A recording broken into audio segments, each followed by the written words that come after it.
Hey, before we jump in, I have a question for you. Do you spend more time thinking about making art than actually making it? Start things that you never finish? Make work and then stack it against the wall facing away from you so you don't have to look at it? If any of that sounds familiar, I want to talk to you. I'm developing a program right now specifically for artists dealing with self doubt and creative blocks.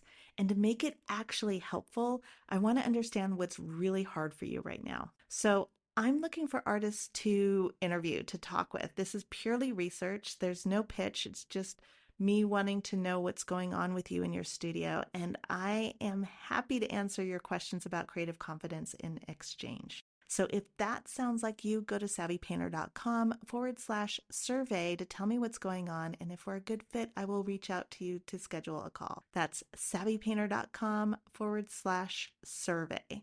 Okay, let's get started with today's episode. You're listening to the Savvy Painter Podcast, episode number 362. Hello, my friends. Welcome to another episode of the Savvy Painter Podcast. I'm your host, Antrice Wood. And if you've been listening for a while, welcome back. If you're new here, welcome. I am so glad that you found the podcast. Savvy Painter is the podcast for artists who want practical, tactical tips to create a meaningful art practice that is both fulfilling and supports you. You know what I think about sometimes? I think about artists with shelves overflowing with canvases, paintings leaning against every single wall, and an improvised rack system on the verge of collapse. A studio so full of decades of work, there's barely room to make anything new. And hanging over all of it, what is going to happen to all of this? I don't know if that sounds like you. Maybe you've got pieces from your grad school years. Maybe you have a bunch from late night sessions after your kids went to sleep, or from that stretch when you were working 2 jobs and still carving out time to make something for yourself. And now you're standing in front of it all thinking, did I just waste my best work in obscurity? What was I even making it for? Or maybe the scariest question of all, what if no one ever sees this? The shelves are full, the canvases are stacked, and you're frozen, wondering, where do I even begin sorting through this stuff? Well, that, my friend, is what we're going to talk about today. We're going to talk about how to sort through decades of art without getting overwhelmed, how to decide what deserves space and what can finally move on, and how to turn your studio back into a place where things are happening, not just a room filled with what ifs. So let's talk about what's actually going on here. So if you open those flat files or you look through all those canvases stacked against the wall, a lot of times you'll feel stuck just sorting through all of that. So where do you even start? Do you pull everything out? Do you sort by year, by subject, by quality? And then there's the harder question underneath, which is any of this actually good enough to show? So let's say that you've been making work for years, decades maybe, but you've also been second guessing yourself the whole time, looking at a piece and thinking, this one's almost there. It's not quite ready. Maybe if I rework this little bit over here, maybe if I had better reference photos, maybe if I'd taken that workshop first. So you stack it, you file it, you turn it to face the wall, and then you tell yourself that you're going to deal with it later when you're more certain, when you got things worked out. But a lot of the times later never comes, and that work just keeps piling up. So lately, I've been talking with a ton of artists. You might have heard about this, that I've been just asking artists to talk. And I was talking with this one artist, and she's in her 70s. She's been painting her entire life. She has flat files that are overflowing, and she has more work in her attic, more in her studio. And she said that almost no one has seen it. And she said, I think it's a tragedy. It makes me really sad. I could have had the most amazing show. There's so much stuff, and I think it's kind of interesting. At least it's interesting to me. And then she paused and she said, but is this the way it's going to be? Is my son just going to inherit flat files worth of stuff? And what's going to happen to it? That question is a very human question about wanting our work to matter to someone besides ourselves. Think about it. You've spent your life making something and you want it to be seen and enjoyed by other people. That's kind of the other half of it, right? So there's the part of making the art, which so much joy in that. And then there's sharing it with people and allowing them to see it too. But every time you think about actually showing it, a lot of artists hit the same wall. What if I pull out 50 pieces and realize they're all terrible? What if I go through all this effort and nobody cares? What if people see it and think I wasted my time? So what happens is we don't start, and then another year goes by and the pile grows and another year goes by. And listen, I totally get it. So I want to share with you something that changed it for me, and then I'm going to kind of translate that into something that hopefully can help you if this is something you're dealing with. So weirdly, I think on average, I think I've moved every 2 years, which is insane.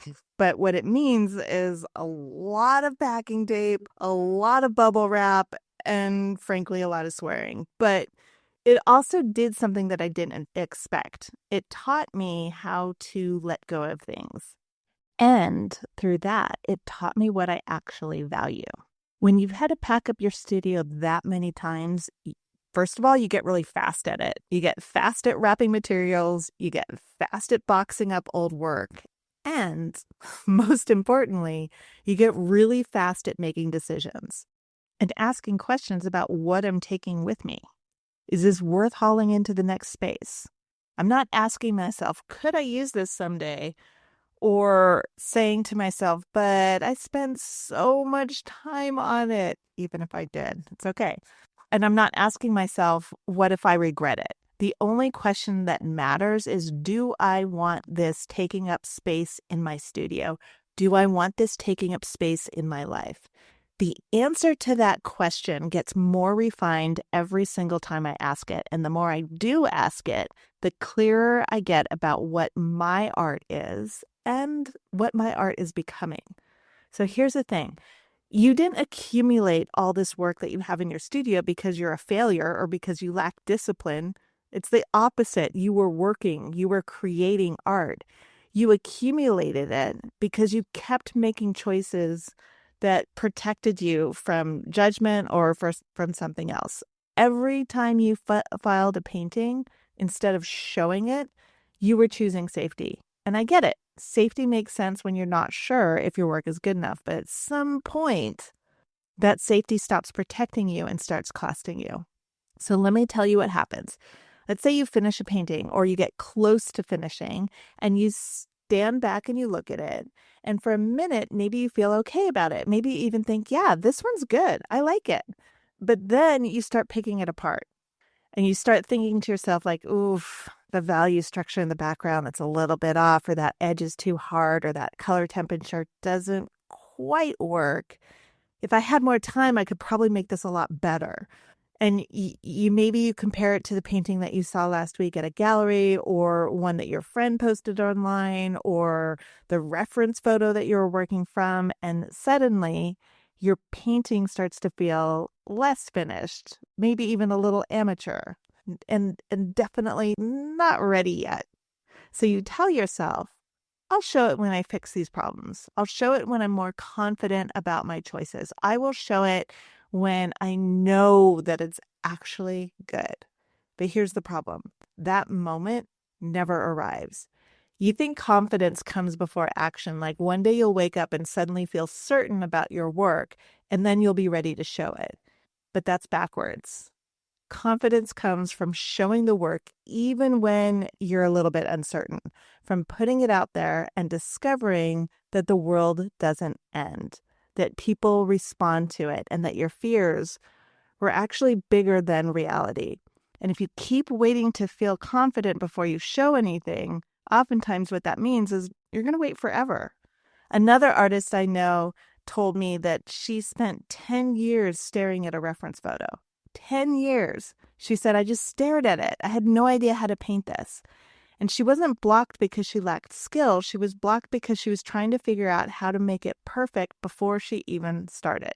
And that's what overthinking does. It convinces you that thinking harder will make you more certain, but it doesn't. It just keeps you less likely to start something. And the longer you wait, the more overwhelming that accumulation becomes. So what happens is you end up with so much work now that sorting through it just feels impossible. You have to make hundreds of decisions, pull everything out, evaluate it all, figure out what's worth keeping, what's worth showing, and what can be let go. It just feels like way too much, so you don't even start. And the work just keeps piling up because obviously you're making work, right? And the question, what's going to happen to this, just gets louder. And how do I fix this? What do I do? So here's what I want you to understand. You don't have to sort through everything at once, and you don't have to make all of the decisions at the same time. You don't have to curate your entire life's work in one weekend. You just have to start somewhere. So let me show you how. Okay, so let's say that you have decades of work and you're ready to do something about it. Where do you actually begin? So here's the process. Here's a process that I like to use, and it works really well for me. So try it out. Start small, unreasonably small. Before you pull out every canvas, before you empty those flat files, before you try to sort through everything, just stop, because you're not doing all of this at once. Pick one day, just one morning, one Saturday afternoon, maybe, whatever fits your life, and then set a timer for 30 minutes. Just 30 minutes. Not 2 hours, not all day. And then pull out 5 pieces. Okay? 5, not 50, just 5. And then you're going to look at them and make some mental notes for yourself. Okay? And so you might ask, does this piece want to be seen? Does this piece feel ready? Do I like it? Or is this one that I made in order to figure something out? And then just stop. Even if you want to keep going, even if you're on a roll, just stop. Because here's what happens when you keep the sessions short. You prove to yourself that this doesn't have to be overwhelming, that you can handle it and that you're making progress bit by bit. If you try to do it all at once, you just exhaust yourself. You'll get halfway through and quit, or you'll get distracted by something else.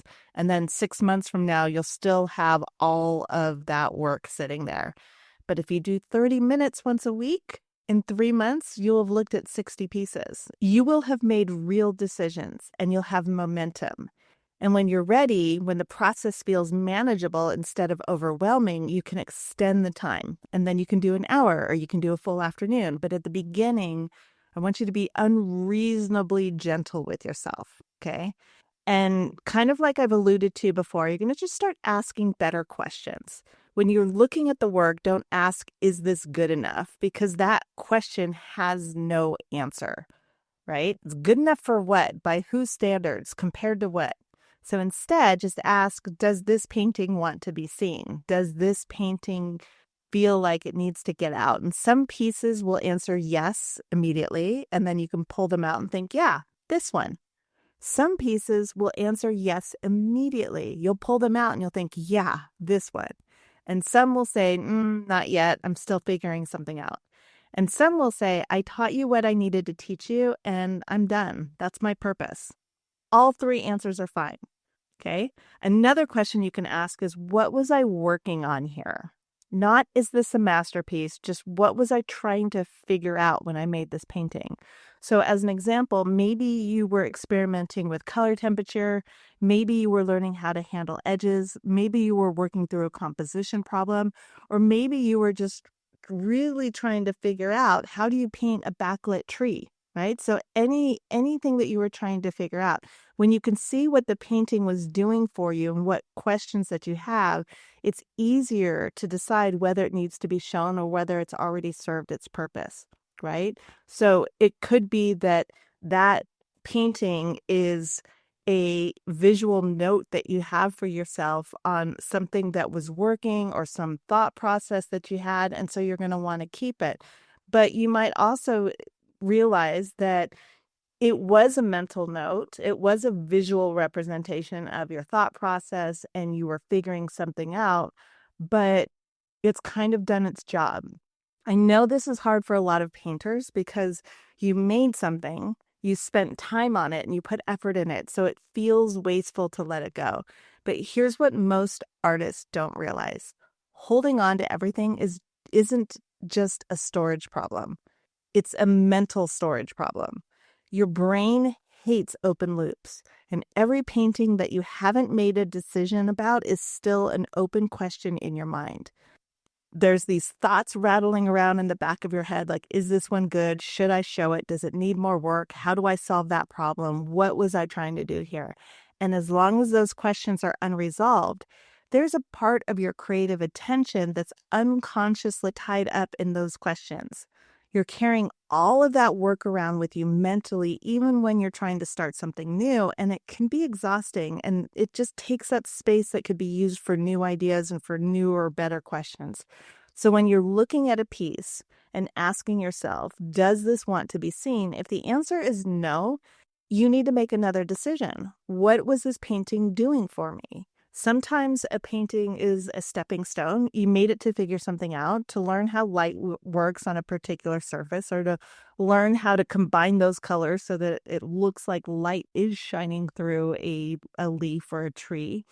Maybe it was to understand how to mix a certain color or to test a compositional idea.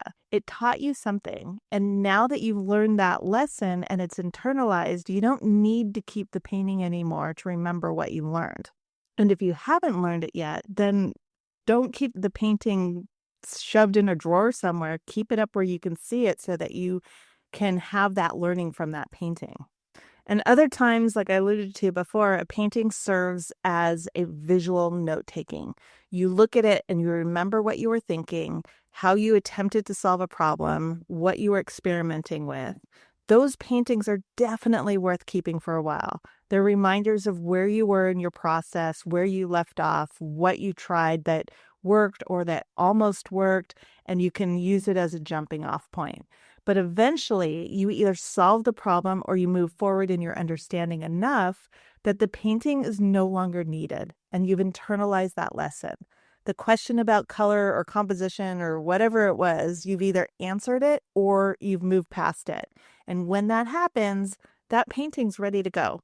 Letting go isn't just about making physical space in your studio. It's about creating mental space for new ideas, for new ways of solving problems, for new directions you haven't considered yet because you're still carrying around all those old unanswered questions.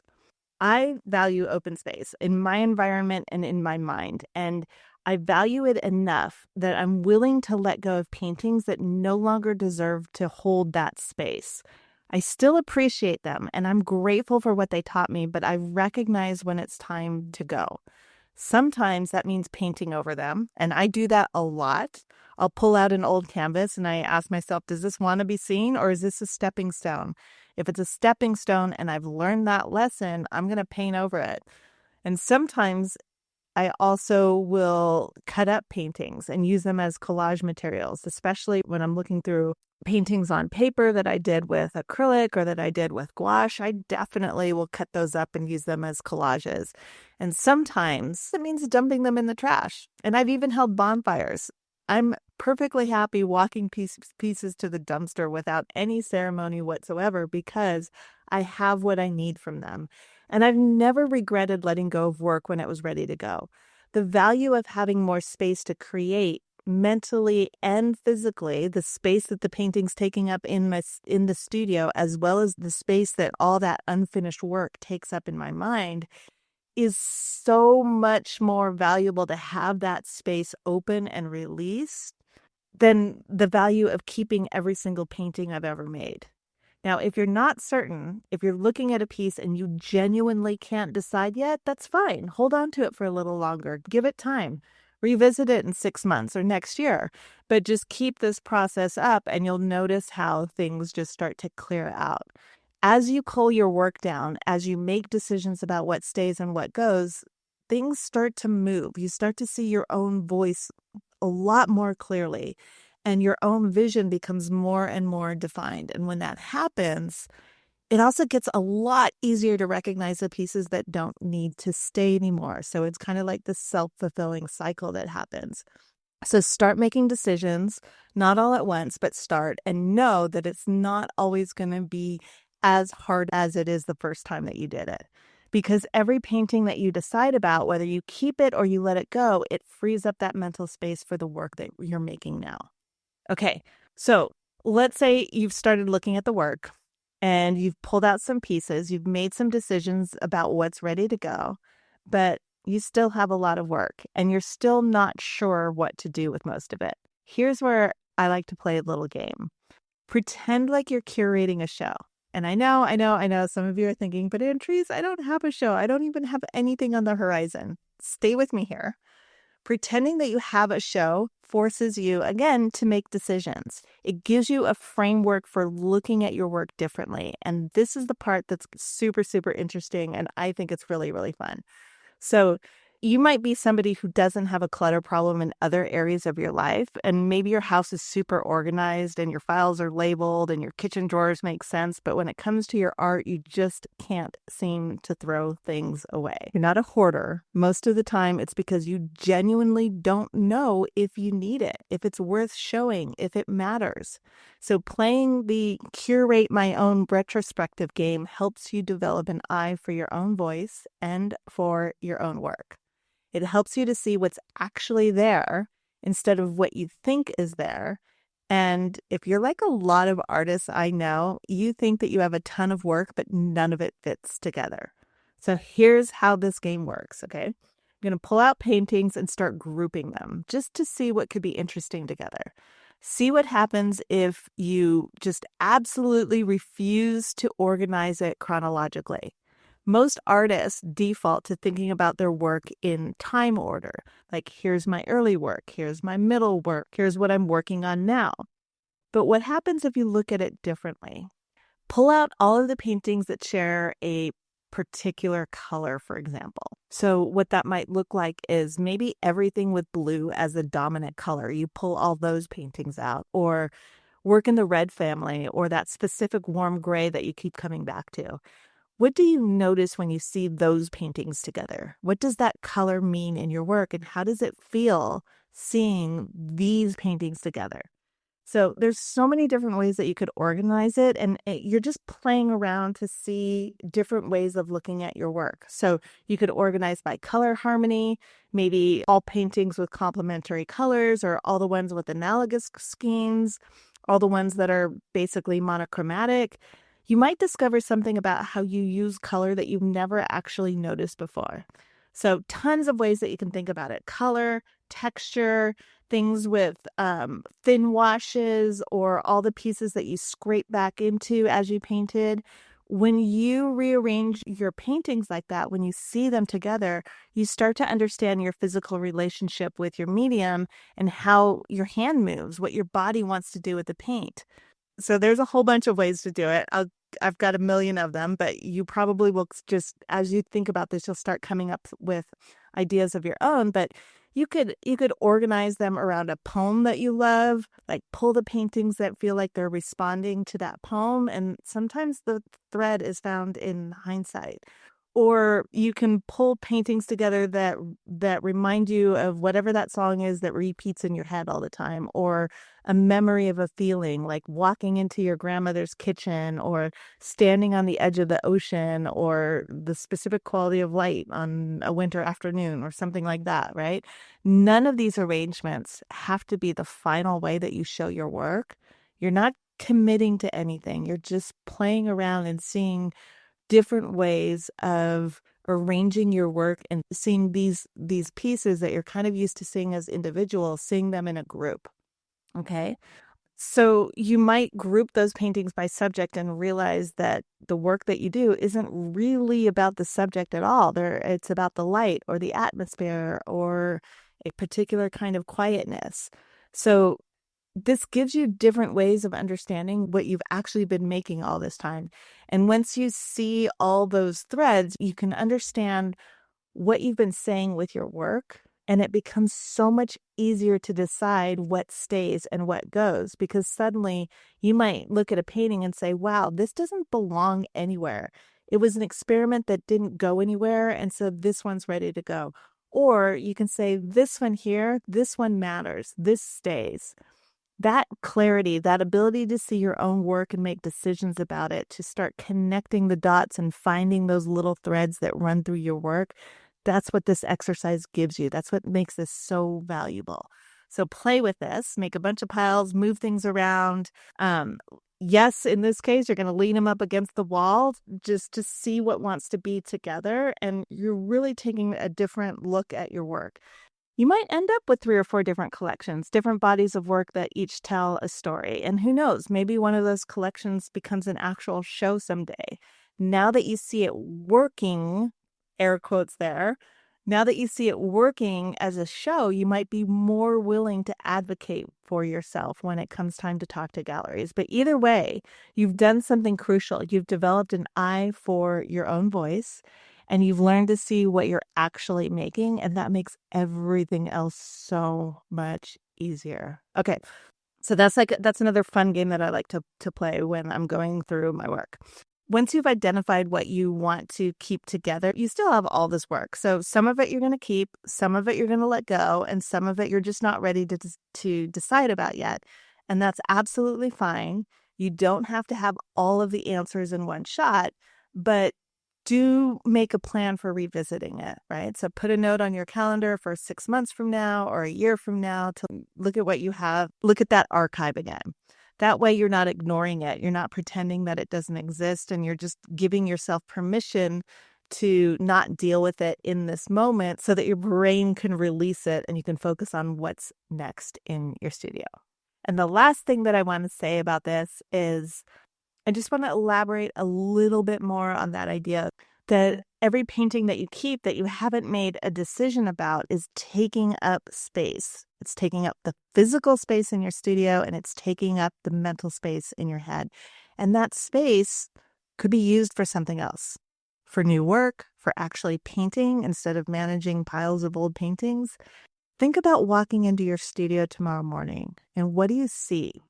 Do you see paintings piled up against the wall with shelves overflowing with work that you haven't looked at in years, canvases stacked so deep that you can't even remember what's in the back of that, or shelves lined with paintings that you don't even know what's there?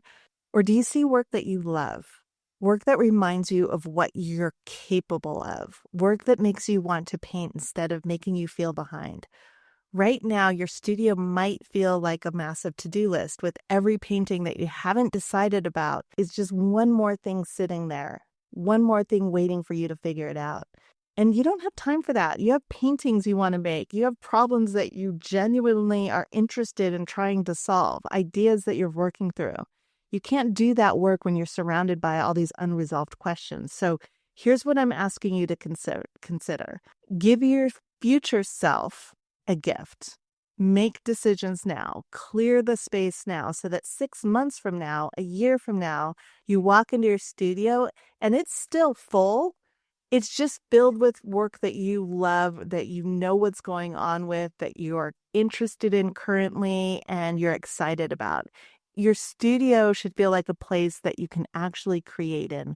It's not a storage unit. It's not an archive. It's a studio where you do your best work. And honestly, if you're in your 50s like me, or your 60s or 70s, this matters for another reason too. We don't have infinite time to do all of this, and you don't want your family or your kids to inherit boxes of work that they don't know what to do with. They know how much this work means to you. They love you, they support you, but they're not painters. They don't understand the work the way that you understand your work. And if this work is going to be seen, if it's going to matter to anyone else besides you, you're the one that needs to make that happen. And you can. You have enough time. And if you're younger, if you're in your 30s or 40s and you're already accumulating, don't wait until you're 50, 60, 70 to address this, right? Start curating now. Make it a part of your practice. Make decisions as you go about what's worth keeping, what's worth showing, and what you can just let go of. Because every year that we don't do this, the pile gets bigger, the overwhelm gets heavier, and the studio that's supposed to be a place of creation starts to feel like a place of obligation. Future you is going to be so grateful that you didn't wait. Future you is going to be able to walk into a studio filled with work that you love, work that inspires you, and work that reminds you why you paint. Not piles of paintings that you're avoiding or things that you maybe started and got as far as you needed to with, and now it's time to let it go. So here's what I want to leave you with. The work sitting on your shelves, the work leaning against your walls, the work stacked in your flat files, it doesn't need to stay there weighing on you. And your studio doesn't need to feel like a place filled with guilt and unanswered questions. You can start this week, just 30 minutes, pull out 5 pieces, look at them, ask, does this painting want to be seen, or did it already do its job? And make a decision to keep it or let it go. Then stop and do it again next week. In a few months, you'll walk into a studio that feels very different, a place filled with work that you love, work that reminds you of why you paint, work that inspires you instead of overwhelming you. No more stacks of painting whispering, "What about me?" No more guilt about what you haven't dealt with. No more wondering what's going to happen to it all. Just a studio that feels like a sanctuary, a place where you can actually create. Start small, be gentle with yourself, make decisions as you go. Your studio can be the place where you want to spend time in, and it's filled with work that really matters, clear of distractions, ready for what you've got going on right now. Okay, that's what I have for you today. If this episode resonated with you, if you are ready to turn your studio into a sanctuary instead of a storage unit, I want to hear from you. Reach out. Let me know what came up for you. And if you want support with this, I'm here. Okay, thanks for listening, and I will see you next week.